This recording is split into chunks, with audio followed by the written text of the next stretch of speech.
Hormuz കടലിടുക്കിലൂടെയുള്ള കപ്പൽ ഗതാഗതത്തിന്റെ 20% പോലും നിലവിൽ നടക്കുന്നില്ല. ലോകം കടുത്ത പ്രതിസന്ധിയിലേക്കാണ് നീങ്ങുന്നത്. തങ്ങളുടെ സഖ്യകക്ഷികൾക്ക് കടലിടുക്കിലൂടെയുള്ള സഞ്ചാരം ഇറാൻ ഉറപ്പു പറയുമ്പോഴും അതിന് രാജ്യങ്ങൾ തയ്യാറാകുന്നില്ല. നിലവിൽ അമേരിക്കൻ സൈനിക പടക്കപ്പലുകൾ ഹോർമൂസിന് സമീപം നിലയുറപ്പിച്ചിട്ടുണ്ട്. ആവശ്യമായ ഘട്ടത്തിൽ സൈനിക സഹായം ഇതുവഴി പോകുന്ന കപ്പലുകൾക്ക് നൽകാമെന്നാണ് അമേരിക്കയുടെ വാഗ്ദാനം.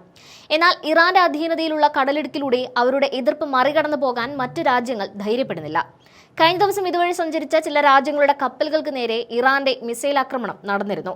ഇതോടെ ഹോർമൂസ് കടലിടുക്ക് വിജനമായിരിക്കുകയാണ്. ടോൾ നൽകി ആവശ്യക്കാർക്ക് ചരക്ക് നീക്കം നടത്താമെന്ന് ഇറാൻ പറയുമ്പോഴും യുദ്ധ സാഹചര്യം കണക്കിലെടുത്ത് ആരും നിലവിലൊരു റിസ്ക് എടുക്കാൻ തയ്യാറാകുന്നുമില്ല. അതേസമയം ഇനിയും കാത്തു നിൽക്കാൻ സാധിക്കില്ലെന്ന് പ്രഖ്യാപിച്ച് അമേരിക്ക സൈനിക ശക്തിയിലൂടെ കടലിടുക്ക് തുറക്കാനുള്ള ശ്രമങ്ങളിലേക്ക് കടക്കുകയാണ്. ഇറാനിലേക്കുള്ള കരയുദ്ധം താൽക്കാലികമായി നിർത്തി ശ്രദ്ധ ഹോർമൂസിലേക്ക് മാറ്റുവാനാണ് അമേരിക്ക ശ്രമിക്കുന്നത്.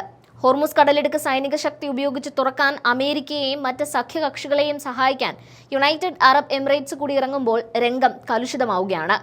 ഇറാന്റെ തുടർച്ചയായ ആക്രമണങ്ങളെ തുടർന്ന് യുദ്ധത്തിൽ നേരിട്ട് പങ്കുചേരുന്ന ആദ്യ ഗൾഫ് രാജ്യമായി UAE മാറുകയാണ്.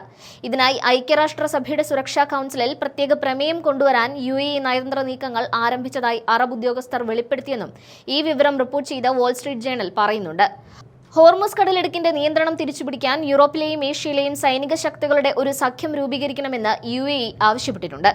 ഗ്ലോബൽ ഇക്കോണമിയെ തകർക്കുന്ന രീതിയിൽ ഇറാൻ നടത്തുന്ന നീക്കങ്ങളെ ചെറുക്കാൻ സൈനിക പങ്കാളിത്തം വഹിക്കാനും കടലിടുക്കിലെ മൈനുകൾ നീക്കം ചെയ്യാനും തങ്ങൾ തയ്യാറാണെന്ന് UAE അറിയിച്ചിട്ടുണ്ട്. ഇതോടൊപ്പം കഴിഞ്ഞ അരനൂറ്റാണ്ടായി ഇറാൻ കൈവശം വെച്ചിരിക്കുന്നതും UAE അവകാശവാദം ഉന്നയിക്കുന്നതുമായ അബു മൂസ ഉൾപ്പെടെയുള്ള ദ്വീപുകൾ അമേരിക്ക പിടിച്ചെടുക്കണമെന്ന നിർദ്ദേശവും UAE മുന്നോട്ട് വെച്ചിട്ടുണ്ട്. സൗദി അറേബ്യ ഉൾപ്പെടെയുള്ള മറ്റ് ഗൾഫ് രാജ്യങ്ങളും നിലവിൽ ഇറാന്റെ നിലപാടുകൾക്ക് വിരുദ്ധമായാണ് ചിന്തിക്കുന്നത്. ഇറാൻ ഭരണകൂടം പതറുന്നതുവരെ യുദ്ധം തുടരണമെന്ന് അവർ ആഗ്രഹിക്കുന്നുണ്ടെങ്കിലും സ്വന്തം സൈന്യത്തെ യുദ്ധത്തിന് വിട്ടു നൽകാൻ അവർ ഇതുവരെ തയ്യാറായിട്ടില്ല.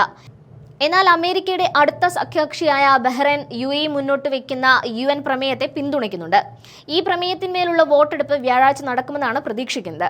UAEയുടെ ഈ നിലപാട് മാറ്റം പശ്ചിമേഷ്യൻ രാഷ്ട്രീയത്തിൽ വലിയൊരു മാറ്റത്തിന് വഴിവെക്കുമെന്ന് ഉറപ്പാണ്. ദീർഘകാലമായി ഇറാനുമായുള്ള സാമ്പത്തിക ഇടപാടുകളുടെ കേന്ദ്രമായിരുന്ന ദുബായ് ഉൾപ്പെടെയുള്ള മേഖലകൾ ഇപ്പോൾ ഇറാന്റെ ശത്രുപക്ഷത്താണ്. യുദ്ധം ആരംഭിച്ച ശേഷം ദുബായിലെ ഹോട്ടലുകൾക്കും വിമാനത്താവളങ്ങൾക്കും നേരെയുണ്ടായ ആക്രമണങ്ങളാണ് UAE ഇത്തരമൊരു കടുത്ത തീരുമാനമെടുക്കാൻ പ്രേരിപ്പിച്ചത്. ഇറാന്റെ മിസൈൽ ആക്രമണങ്ങൾ UAEയുടെ വിനോദസഞ്ചാര മേഖലയെയും വിമാന ഗതാഗതത്തെയും സാരമായി ബാധിച്ചിട്ടുണ്ട്.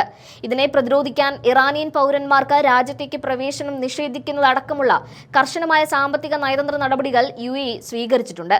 അതേസമയം UAEയുടെ ഈ നീക്കത്തിനെതിരെ ഇറാൻ ശക്തമായ മുന്നറിയിപ്പ് നൽകിയിട്ടുണ്ട്. തങ്ങളുടെ ഭൂപ്രദേശം പിടിച്ചെടുക്കാൻ സഹായിക്കുന്ന ഏതൊരു ഗൾഫ് രാജ്യത്തിന്റെയും സിവിലിയൻ ഇൻഫ്രാസ്ട്രക്ചറുകൾ തകർക്കുമെന്ന് ടെഹ്റാൻ മുന്നറിയിപ്പ് നൽകുന്നുണ്ട്.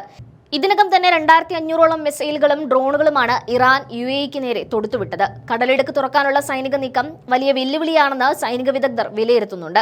ഒരു ഡ്രോണോ അല്ലെങ്കിൽ ചെറിയൊരു ആത്മഹത്യാ ബോട്ടോ ഉപയോഗിച്ചു പോലും കടലിടുക്കിനെ ഭീഷണിയിലാക്കാൻ ഇറാന് സാധിക്കുമെന്നതാണ് പ്രധാന ആശങ്ക. എങ്കിലും അന്താരാഷ്ട്ര വ്യാപാരത്തിന്റെ ജീവനാഡി എന്ന നിലയിൽ ഹോർമൂസ് കടലിടുക്ക് തുറന്നു കിട്ടുന്നതിനായി വലിയൊരു റിസ്ക് എടുക്കാൻ തന്നെയാണ് UAEയുടെ തീരുമാനമെന്ന റിപ്പോർട്ടുകൾ പുറത്തുവന്നു കഴിഞ്ഞു. എന്തായാലും ഇറാൻ UAE യുദ്ധത്തിന് തിരശ്ശീല വരും ദിവസങ്ങളിൽ ഉയരുമെന്നാണ് അറിയുന്നത്.